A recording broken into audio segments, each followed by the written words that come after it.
Hello friends, NCERT learning की में आपका बहुत बहुत स्वागत है। इस वीडियो में हम लोग करने वाले हैं सामाजिक विज्ञान का चैप्टर नंबर 4 आदिवासी डीकू और एक स्वर्ण युग की कल्पना। इस चैप्टर में देखिए हम क्या क्या करने वाले हैं। जो लोग भी जूनियर एडेड की तैयारी कर रहे हैं, जूनियर एडेड टीचर वैकेंसी 2021 जो उत्तर प्रदेश में आई हुई है, जो लोग सामाजिक विज्ञान से एग्जाम देना चाहते हैं उनके लिए यह वीडियो काफी उपयोगी रहेगा। और बता दूं कि आप मेरे चैनल को सब्सक्राइब कर लीजिए, बेल आइकन को प्रेस करना बिल्कुल भी नहीं भूलिए, जिससे कि मैं जो भी वीडियो डालूं वो आप तक पहुंच जाए। इन चैप्टर्स के बाद इन चैप्टर्स से आने वाले मल्टीपल चॉइस क्वेश्चंस को भी मैं सॉल्व कराने वाली हूं, तो इसलिए आप इन वीडियोस को जो है कि ध्यान से देखिए और जो क्वेश्चन आंसर होंगे उसमें आप अपने आप को टेस्ट करिएगा कि आपने कितनी प्रिपरेशन कर रखी है। वैसे तो 8, 9, 10th का सामाजिक विज्ञान ही पूछा जाता है, इसलिए आपको 8, 9, 10th का सामाजिक विज्ञान जो एनसीईआरटी की बुक है उसकी अच्छे से तैयारी कर लेनी चाहिए। बाकी जो लोग क्लास 8 की प्रिपरेशन मींस की क्लास 8 में हैं और उन्हें एग्जाम देने हैं, वो भी इस वीडियो को देख सकते हैं और जीके जीएस वाले भी देख सकते हैं। ठीक है, तो चलिए स्टार्ट करते हैं। आदिवासी डीकू और एक स्वर्ण युग की कल्पना। 1895 में बिरसा नाम के एक आदमी को झारखंड में छोटा नागपुर के जंगलों में और गांवों में घूमते देखा गया। ये देखिए,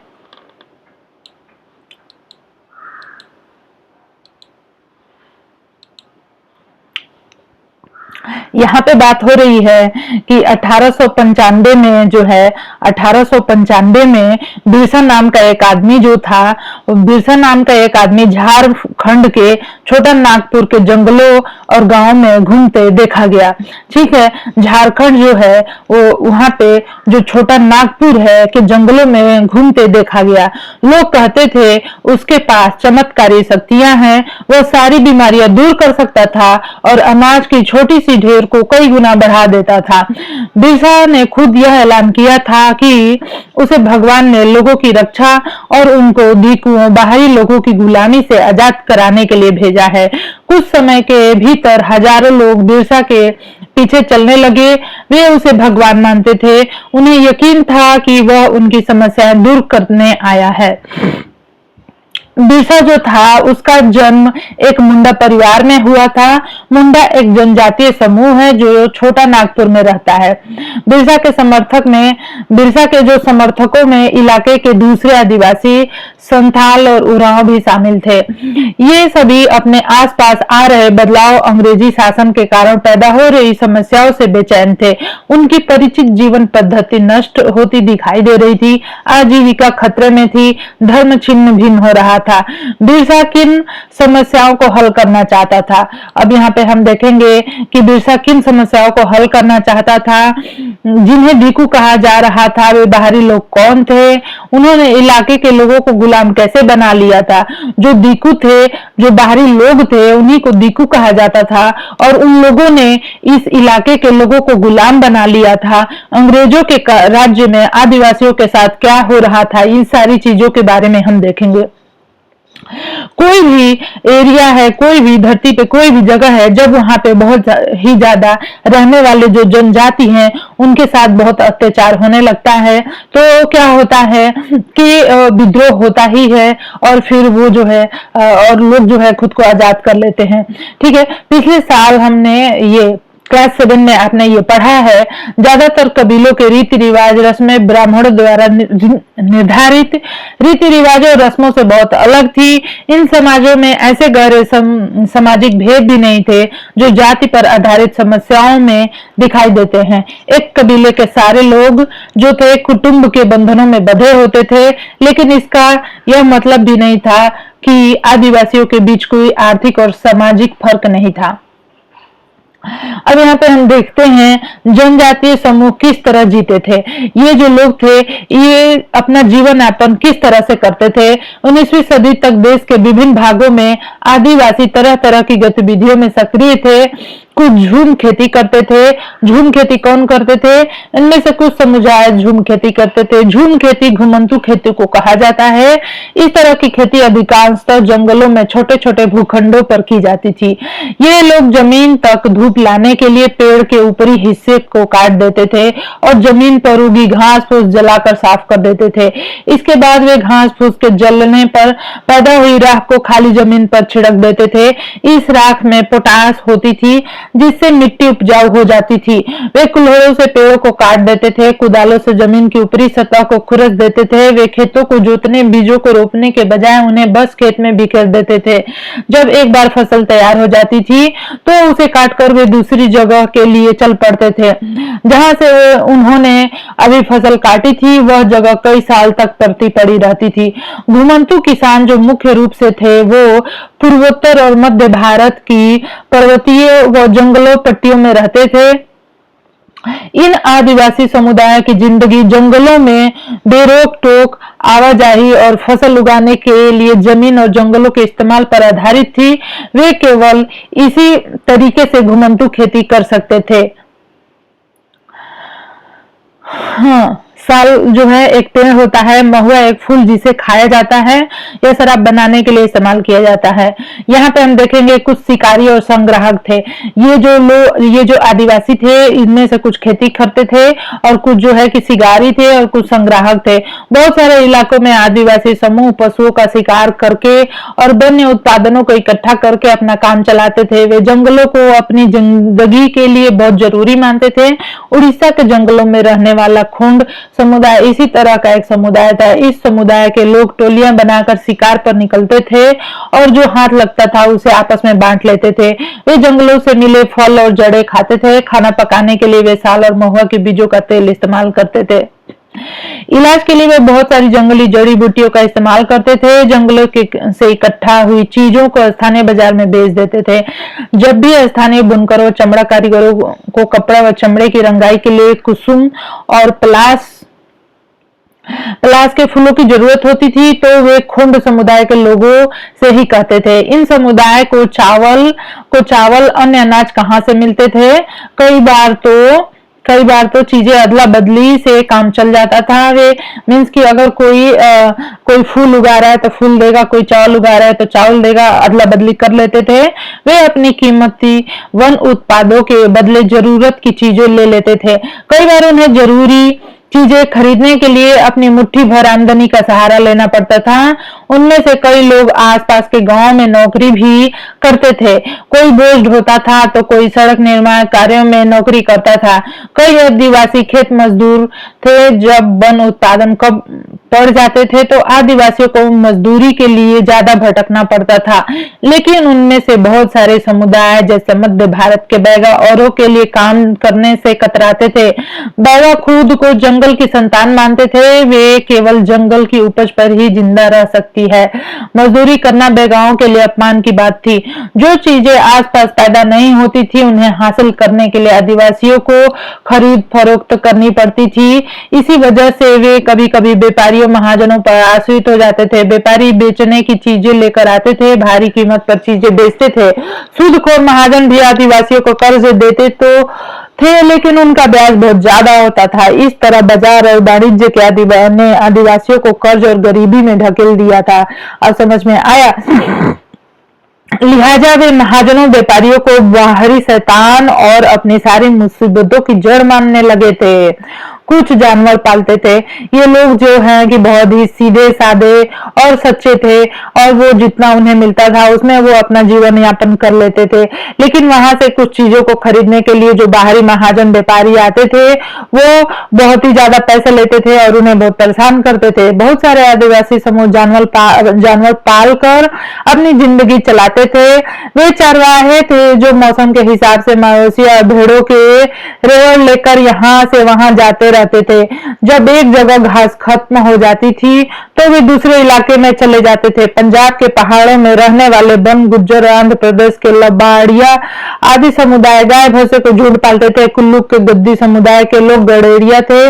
कश्मीर के बकरवाल बकरियां पालते थे। अगले साल इतिहास की पाठ्य पुस्तक में हम लोग पढ़ेंगे कि ये लोग बकरियां कैसे पालते थे।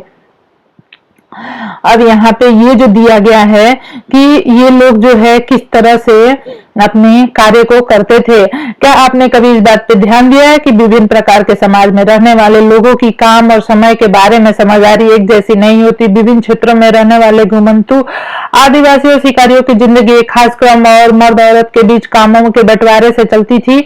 ब्रिटिश मानव विज्ञानी बोरियर एल्विन ने, ब्रिटिश जो मानव विज्ञानी थे, उन्होंने क्या लिखा था, ने 1930 से 1940 के कई साल मध्य भारत के बैगा और खुंड समुदाय के बीच बिताए। एल्विन द्वारा लिखित निम्नलिखित अंशों को पढ़कर इस समय क्रम और कामों के बंटवारे को समझा जा सकता था। वे लिखते हैं, चैत में औरतें इकट्ठा करने और बच्चे खुंचे ठूंठों को काटने जाती थीं। पुरुष बड़े पेड़ों को काटने जाते थे और शिकार पर जाते थे। शिकार पूरे चांद के समय पूर्व से शुरू होता था। शिकार के लिए बांस के फंदों का इस्तेमाल करते थे। औरतें सागो, इमली, मशरूम, कुकुरमुत्ता आदि फल बीन कर लाती थी। बैगा औरतें या तो केवल जड़ें या कंद इकट्ठा करती और या महुआ के बीज इकट्ठा करती। मध्य भारत के आदिवासियों में बैगों को सबसे अच्छा शिकारी माना जाता था। बैसाख में जंगलों में जलाया जाता था। औरतें अधजली लकड़ी को ईंधन के लिए बीन कर लाती थी। आदमी शिकार पर जाते थे, लेकिन गांव से दूर नहीं जाते थे। जेठ में बुआई होती थी, शिकार चलता रहता था। आषाढ़ में भादों तक मर्द खेत में काम करते थे। कुआर में फलियां आने लगती थी और कार्तिक कुटकी में पक जाती थी। इस तरह से बताया गया है कि पूरे साल ये किस तरह से अपने कार्यों में ही बिजी रहते थे। कुछ लोग एक जगह खेती करते थे। इसमें से कुछ जो कबीले थे वो एक ही जगह पे खेती करते थे। औपनिवेशिक शासन से आदिवासियों के जीवन पे क्या प्रभाव पड़ा। अब हम बात करेंगे कि जो ये ब्रिटिश शासन था, जो ब्रिटिश सरकार थी, जो पूरे भारत को गुलाम करके बैठी थी, के दौरान आदिवासी समूहों का जीवन बदल गया। आओ देखें वो कैसे बदला था, आदिवासी मुखियाओं का क्या हुआ। अंग्रेजों के आने से पहले बहुत सारे इलाकों में आदिवासियों के मुखियाओं का महत्वपूर्ण स्थान होता था। उनके पास औरों से ज्यादा आर्थिक ताकत होती थी और वे अपने इलाके पर नियंत्रण रखते थे। कई जगह उनकी अपनी पुलिस होती थी और वे जमीन एवं वन प्रबंधन के स्थानीय नियम खुद बनाते थे। ब्रिटिश शासन के तहत आदिवासी मुखियाओं के कामकाज अधिकार काफी बदल गए थे। उन्हें कई गांवों पर जमीन का मालिकाना तो मिलता रहा, लेकिन उनकी शासकीय शक्तियां छिन्न हो गईं। उन्हें ब्रिटिश अधिकारियों द्वारा बनाए गए नियमों को मानने के लिए बाध्य कर दिया। उन्हें अंग्रेजों को नजराना देना पड़ता था। अंग्रेजों के प्रतिनिधि की हैसियत से वो अपने समूहों को अनुशासन में रखना होता था। पहले उनके पास जो ताकत थी अब वह नहीं रही। वे परंपरागत कामों को करने ऐसे लाचार हो गए। मीन्स कि उनकी आजादी छीन ली गई थी। उनकी आजादी जो है वो छीन ली गई थी। घुमंतु काश्तकारों का क्या हुआ। जो घुमंतु काश्तकार थे, ऐसे समूहों से अंग्रेजों को काफी परेशानी हो रही थी, जो यहाँ वहां भटक रहे थे और एक जगह ठहर कर नहीं रहते। वे चाहते थे कि वो क्या चाहते थे कि आदिवासियों के समूह एक जगह स्थायी रूप से रहें और खेती करें।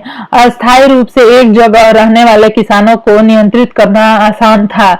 अंग्रेज अपने शासन के लिए आमदनी के अनियमित स्रोत भी चाहते थे। फलस्वरूप उन्होंने जमीन के बारे में कुछ नियम लागू कर दिए। अब बताओ, अंग्रेजों ने अपने फायदे के लिए किसानों का उपयोग किया। फलस्वरूप उन्होंने जमीनों के लिए कुछ नियम लागू कर दिए, जिन्होंने जमीन को मापकर प्रत्येक व्यक्ति को का हिस्सा तय कर दिया। अब ये जो चकबंदी होती है और जो ये जमीनें की नापी होती है और जिसमें लोग परेशान रहते हैं, प्रत्येक व्यक्ति का हिस्सा तय कर दिया। उन्होंने यह भी तय कर दिया कि किसे कितना लगान देना होगा। कुछ किसानों को भूस्वामी और दूसरों को पट्टेदार घोषित किया गया। जैसे कि आप देख चुके हैं, पट्टेदार अपने स्वभूमियों का भाड़ा चुकाते थे। भूस्वामी सरकार को लगाम देते थे। झूम काश्तकारों को अस्थायी रूप से बसाने की अंग्रेजों की कोशिश बहुत कामयाब नहीं रही। जहां पानी कम हो और मिट्टी सूखी हो वहां हलों से खेती करना आसान नहीं होता, बल्कि हलों की मदद से खेती करने वाले झूम काश्तकारों को अक्सर नुकसान ही हुआ, क्योंकि उनके खेत अच्छी उपज नहीं दे पाते थे। इसलिए पूर्वोत्तर राज्यों के झूम काश्तकार इस बात पर अड़े रहे कि उन्हें परंपरागत ढंग से ही जीने दिया जाए। वन कानून और उनके प्रभाव। जैसा कि आपने देखा, आदिवासी समूहों का जीवन जंगलों से जुड़ा हुआ था, अतः वन कानूनों में बदलाव से आदिवासियों के जीवन पर भी बुरा प्रभाव पड़ा, भारी असर पड़ा। अंग्रेजों ने सारे जंगलों पर, बताइए, जंगलों से ही उनका तो जीवन चलता था। अंग्रेजों ने सारे जंगलों पर नियंत्रण स्थापित कर लिया, जंगलों को राज्य की संपत्ति घोषित कर दिया। कुछ जंगलों को आरक्षित वन घोषित कर दिया गया। ये ऐसे जंगल थे जहां अंग्रेजों की जरूरतों के लिए इमारती लकड़ियां पैदा होती थी। इन जंगलों में लोगों को स्वतंत्र रूप से घूमने, झूम खेती करने, फसल इकट्ठा करने, पशुओं का शिकार करने की इजाजत नहीं थी। ऐसी सूरत में झूम काश्तकार किस तरह जिंदा रह सकते थे? अब बताओ। इन्होंने बहुत अत्याचार चालू कर दिए थे। और यहाँ पे देखिए, ये समस्या यह था कि रेलवे स्लीपर्स के लिए पेड़ काटने, लकड़ियों को एक जगह से दूसरी जगह ले जाने के लिए मजदूरों का इंतजाम कहां से किया जाए। औपनिवेशिक अधिकारियों ने इसका भी एक हल ढूंढ निकाला। उन्होंने तय किया कि झूम काश्तकारों को जंगल में जमीन के छोटे छोटे टुकड़े दिए जाएंगे, उन्हें वहां खेती करने की भी छूट होगी, बशर्ते गांव में रहने वालों को वन विभाग के लिए मजदूरी करनी होगी, जंगलों की देखभाल करनी होगी। इस तरह बहुत सारे इलाकों में वन विभाग ने सस्ते श्रम की आपूर्ति सुनिश्चित करने के लिए वन गांव बसा दिए। अब देखिए, वो अपनी जरूरतों को पूरा करने के लिए ही कुछ भी करते, या तो जंगलों पे शासन करते, खेतों को बांटते, जंगलों को बांटते। बहुत सारे आदिवासी, बहुत ही गंदे लोग थे अंग्रेज। बहुत सारे आदिवासी समूहों ने औपनिवेशिक वन कानूनों का विरोध किया। उन्होंने नए नियमों का पालन करने से इनकार कर दिया। उन्हें तौर तरीकों से चलते रहे जिन्हें सरकार गैर कानूनी घोषित कर चुकी है। कई बार उन्हें खुलेआम बगावत भी कर दी। 1906 में सोंग्राम संगमा द्वारा असम में 1930 के दशक में मध्य प्रांत में हुआ वन सत्याग्रह इसी तरह के विद्रोह थे। ठीक है, इसी तरह के विद्रोह थे जो थे, वे इसी तरह के विद्रोह थे। व्यापार की समस्या। 19वीं शताब्दी के दौरान जनजातीय समूहों ने पाया कि व्यापारी और महाजन जंगलों में जल्दी जल्दी आने लगे हैं। अब देखिए, ये व्यापारी जो थे जल्दी जल्दी जंगलों में आए, वन उपज खरीदने, नगद कर्ज देने और आदिवासियों को मजदूरी पर रखने के लिए आ रहे थे। इन सारे बदलावों से क्या असर पड़ने वाले हैं, यह समझने में आदिवासियों को कुछ समय लगा। यह समझ के लिए आइए रेशम उत्पादों की स्थिति को देखें। 18वीं सदी में भारतीय रेशम की यूरोपीय बाजारों में भारी मांग थी। अब देखिए, भारतीय रेशम की जो थी विदेशी बाजारों में बहुत मांग थी, क्योंकि इसकी गुणवत्ता बहुत अच्छी थी। भारत का निर्यात तेजी से बढ़ रहा था। जैसे जैसे बाजार फैला, जैसे ईस्ट इंडिया कंपनी चारों तरफ अपना बाजार फैला रही थी, और उससे जो है बस क्या क्या चाहिए वो सारी चीजें उत्पादन कराती थी यहाँ के लोगों को गुलाम बना के। और वर्तमान झारखंड में स्थित हजारीबाग के आसपास रहने वाले संथाल रेशम के कीड़े पालते थे। रेशम के व्यापारी अपने एजेंटों को भेजकर आदिवासियों को कर्ज देते थे और उनके कृमि कोषों को इकट्ठा कर लेते थे। 1000 कृमि कोषों के लिए 3-4 रुपए मिलते थे। हाँ, तो इस तरह से ये जो है कि अब इसके बाद इन कृमि कोषों को बर्दवान या गया भेज दिया जाता था, जहां उन्हें 5 गुना कीमत पर बेचा जाता था। निर्यातकों और रेशम उत्पादों के बीच कड़ी का काम करने वाले बिचौलियों को जमकर मुनाफा होता था। रेशम उत्पादकों को बहुत मामूली फायदा मिलता था। स्वाभाविक है कि बहुत सारे आदिवासी समुदाय बाजार और व्यापारियों को अपना सबसे बड़ा दुश्मन मानने लगे थे। अब देखिए कि क्योंकि वो परेशान कर रहे थे, क्योंकि वो दुश्मन ही थे, तो दुश्मन मान रहे थे। यहाँ पे ये फोटो फोटो दिखाया गया है बिहार के कोयला खनिक 1948 में का ये फोटो है। 1920 के दशक में बिहार की झरिया और रानीगंज कोयले खदानों में काम करने वाले लगभग 50% खनिक आदिवासी थे। अंधेरी दम घोटू खदानों की गहराई में काम करना न केवल शरीर को तोड़ता था बल्कि यह खतरनाक था। वह अक्सर सचमुच जान ले लेता था। 1920 के दशक में देश की कोयला खदानों में हर साल 2000 से ज्यादा मजदूर मारे जाते थे। काम की तलाश, अब यहाँ पे देखिए, काम की तलाश में घर से दूर जाने वाले आदिवासी जो थे की दशा तो और भी खराब थी। 19वीं सदी के आखिर से ही चाय बागान फैलने लगे थे। खदान उद्योग भी महत्वपूर्ण उद्योग बन गया था। असम के चाय बागानों, झारखंड की कोयला खदानों में काम करने आदिवासियों की बड़ी संख्या में भर्ती किया गया। इन लोगों को ठेकेदारों की मार्फत भर्ती किया गया था। अब बताइए, नजदीक से देखने पर 19वीं और 20वीं सदी के दौरान देश के विभिन्न भागों में जनजातीय समुदाय ने बदलते कानूनों, अपने व्यवहार पर लगी पाबंदियों, नए करों, व्यापारियों, महाजनों द्वारा किया जा रहा शोषण के खिलाफ कई बार बगावत की। अब ये क्योंकि शोषण हो ही रहा था तो ये लोग शोषण के खिलाफ बगावत तो करेंगे ही ना। 1831 से 32 में कोल आदिवासियों ने और 1855 में संथालों ने बगावत कर दी थी। मध्य भारत में बस्तर विद्रोह 1910 में हुआ था।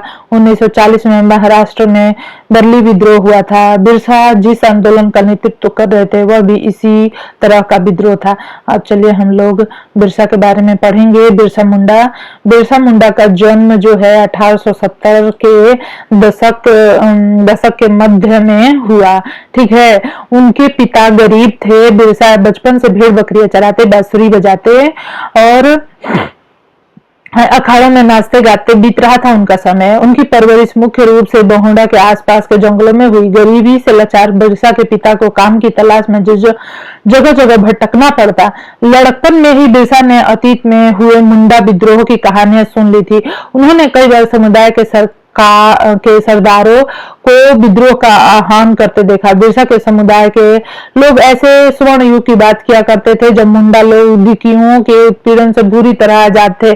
सरदारों का कहना था कि एक बार फिर उनके समुदाय के परंपरागत अधिकार बहाल हो जाएंगे। वे खुद को इलाके के मूल निवासियों का वंशज मानते थे। अपनी जमीन की लड़ाई, मुल्क की लड़ाई लड़ रहे थे। वे लोगों को याद दिलाते थे कि उन्हें अपना साम्राज्य वापस पाना है। ठीक है, बिरसा स्थानीय मशीनरी स्कूल में जाने लगे जहां उन्हें मशीनरियों के उपदेश सुनने का मौका मिलता।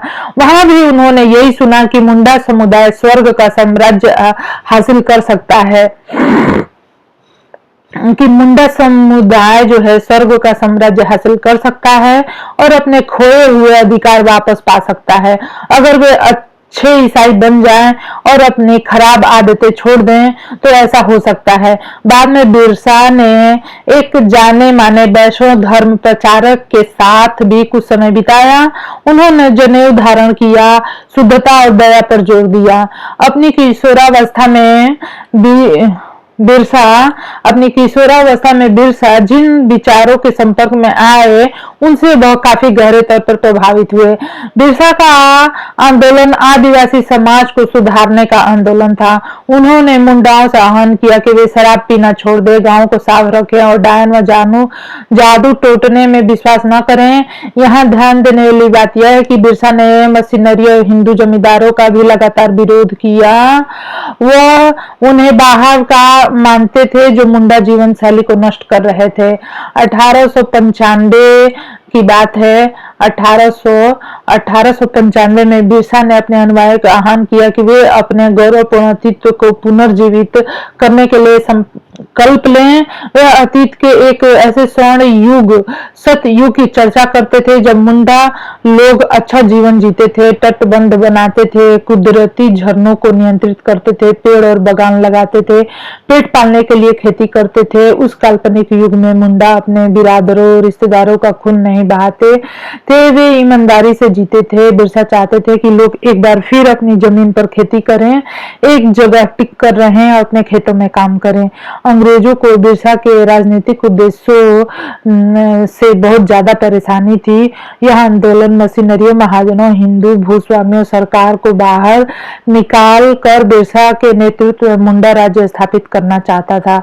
तो उसके बाद क्या हुआ, यह आंदोलन उन्हीं ताकतों को मुंडाओं की सारी समस्याओं और कष्टों का स्रोत मानता था। ठीक है, फिर जो अंग्रेजों की भू नीतियां उनकी परंपरागत भूमि व्यवस्था को नष्ट कर रही थी।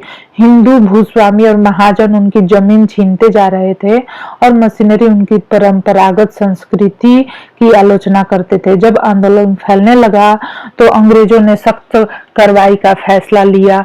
उन्होंने 1895 में बिरसा को गिरफ्तार किया और दंगे फसाद के आरोप में 2 साल की सजा सुनाई। 1857 में जेल से लौटने के बाद बिरसा समर्थन जुटाते हुए गांव-गांव घूमने लगे। उन्होंने लोगों को उकसाने के लिए परंपरागत प्रतीकों और भाषा का इस्तेमाल किया।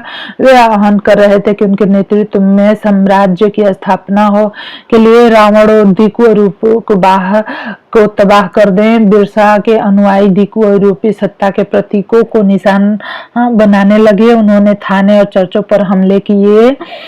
महाजनों और जमींदारों की संपत्ति पर धावा बोल दिया। सफेद डंडा बिरसा राज का प्रतीक था। सन 1900 में बिरसा की हैजा से मृत्यु हो गई। बिरसा की 1900 में हैजा से मृत्यु हो गई। आंदोलन ठंडा पड़ गया। यह आंदोलन 2 मायनों में महत्वपूर्ण था। पहला, अपने औपनिवेशिक सरकार को ऐसे कानून लागू करने के लिए मजबूर किया जिनके जरिए दीकू लोग आदिवासियों की जमीन पर आसानी से कब्जा न कर सके। दूसरा, इसने एक बार फिर जता दिया कि अन्याय का विरोध करने और औपनिवेशों के शासन के विरुद्ध अपने गुस्से को अभिव्यक्त करने में आदिवासी सक्षम हैं। उन्होंने अपने खास अंदाज में अपनी खास रस्मों और संघर्षों के प्रतीकों के जरिए इस काम को अंजाम दिया। तो यहाँ पे हम देख रहे हैं कि 1900 में बिरसा की मृत्यु भी हो गई और बिरसा का जन्म जो है 1870 में हुआ था और बिरसा का जन्म 1870 में हुआ था और 1897 में उनकी मृत्यु हो गई। 20-22 साल में उनकी मृत्यु भी हो गई। लेकिन वो जो है जंगल के जो आदिवासी थे उन्हें अपने हक और अधिकारों के लिए लड़ना सिखा के गए थे। तो फ्रेंड्स, इससे रिलेटेड मल्टीपल चॉइस क्वेश्चन मैं आपको नेक्स्ट वीडियो में कराऊंगी और जो है कि आपको जो क्लास 8 के बच्चे हैं उनके भी क्वेश्चन आंसर मैं कराऊंगी। तो आपको मेरा वीडियो पसंद आए तो मेरे चैनल को सब्सक्राइब कर लीजिए और जो है बेल आइकन को प्रेस करना बिल्कुल नहीं भूलिए। धन्यवाद।